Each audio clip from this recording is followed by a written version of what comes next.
Bienvenue dans les questions du mercredi.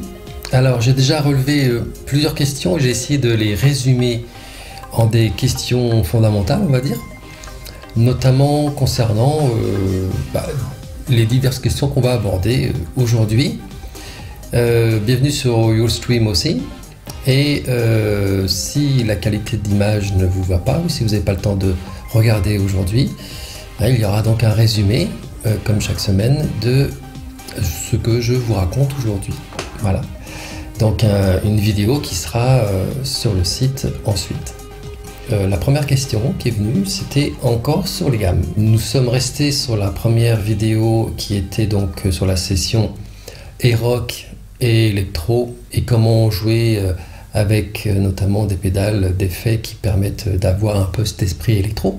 Alors nous allons continuer finalement avec les questions sur la gamme mi bémol, puisque en fait il y a plusieurs questions qui sont venues, alors certainement sans du tout dénigrer qui que ce soit, mais certainement de la part de, on va dire, entre débutants et semi-pro, qui ont encore des petites questions ou qui démarrent le processus avec le site et la méthode que je propose, et notamment sur les gammes et sur les arpèges d'accords, et comment de passer de l'une à l'autre. Et puis il y en a un, il me pose la question carrément, mais comment je joue en mi bémol? Moi je sais jouer en mi, en ré, en do, un truc comme ça.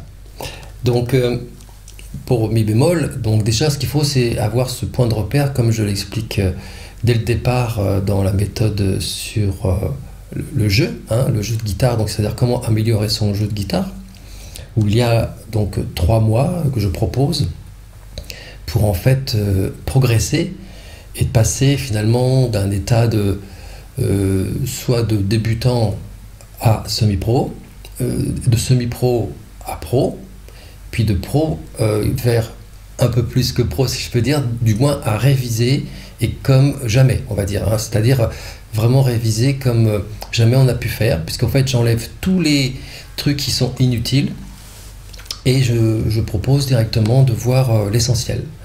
Donc on part en faisant du rythme, il y a tout un cursus de 3 mois avec 8 cases qui nous permet 2 heures par jour de progresser et d'atteindre notre but.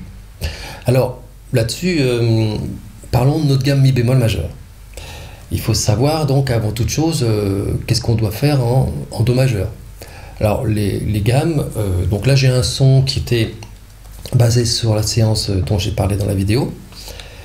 Ça n'a pas d'importance, donc je vais le faire avec. Puis on va entendre les cordes aussi directement dans le micro, ce qui ne sera pas un mal. Et on va choisir entre les deux. Donc déjà, pour un do majeur, mode 6, nous sommes à la 5e case. 1, 3, 4, 1, 3, 4, 1, 3, 4 étiré, 1, 3, 1, 2, 4, 1, 3, 4. Voilà, ça c'est le mode 6, c'est certainement le plus connu. En gamme pentatonique, on entend ça. Bon voilà.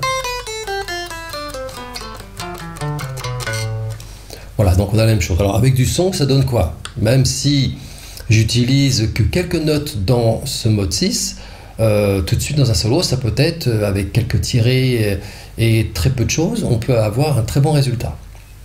Donc du débutant, si je peux dire, au semi-pro ou au pro, on peut avoir tout de suite des bons résultats. Mais sur le professionnel, mode 6, normalement, il doit le connaître.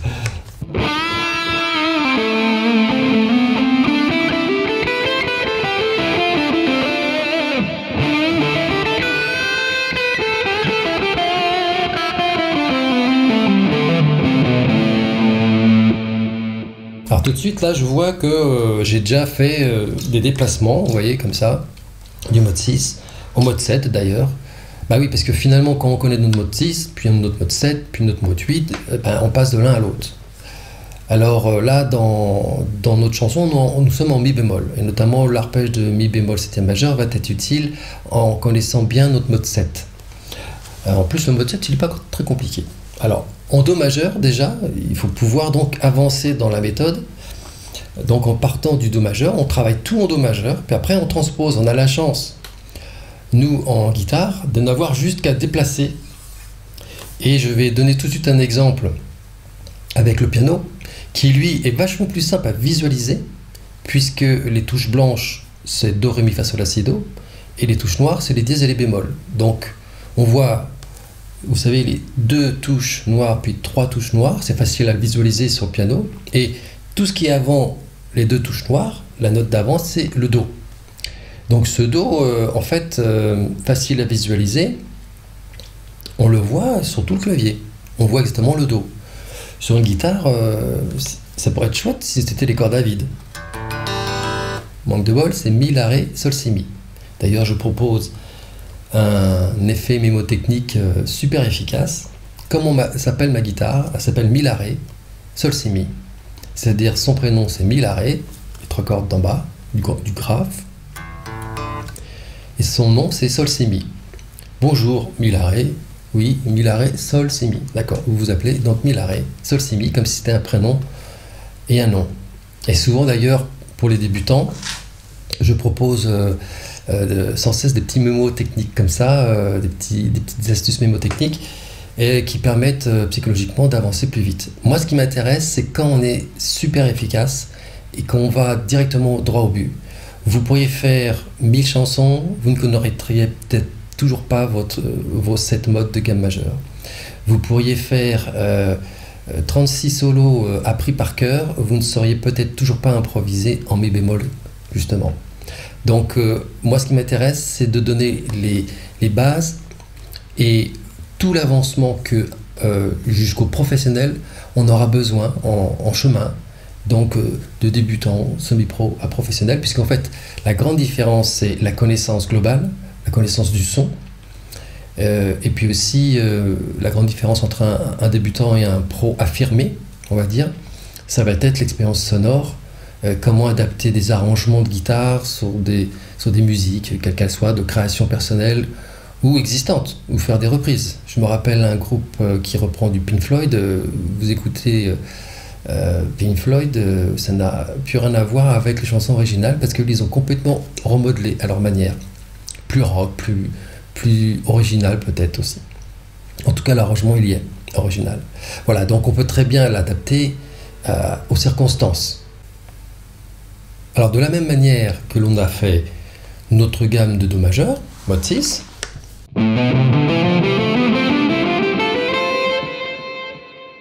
entre un Si, un Do et un Mi, un Fa, on n'a qu'un demi-ton, on n'a qu'une case à franchir. On en a parlé déjà la semaine dernière à propos des tons et des demi-tons. Donc ici j'ai mon Do, un ton plus loin, c'est-à-dire 2 cases plus loin, j'ai mon Ré, et puis un demi-ton plus loin, j'ai mon Mi bémol. Donc je vais me déplacer de 3 cases, le même mode 6, pour avoir mon mode 6 appliqué au Mi bémol.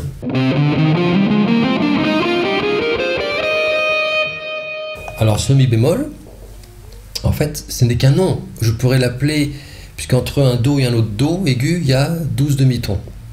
Alors je pourrais appeler la gamme 1, qui serait la gamme de Do, puis Do dièse 2, 3, 4, 5, 6, 7, 8, 9, 10, 11, 12, puisqu'il y a 7 notes donc blanches, si je peux dire, donc Do, Ré, Mi, Fa, Sol, La, Si, et 5 dièses ou bémol, c'est-à-dire Do dièse égale Ré bémol. Je m'adresse donc là vraiment à un niveau débutant. Normalement, pour un semi-pro, c'est déjà bien acquis.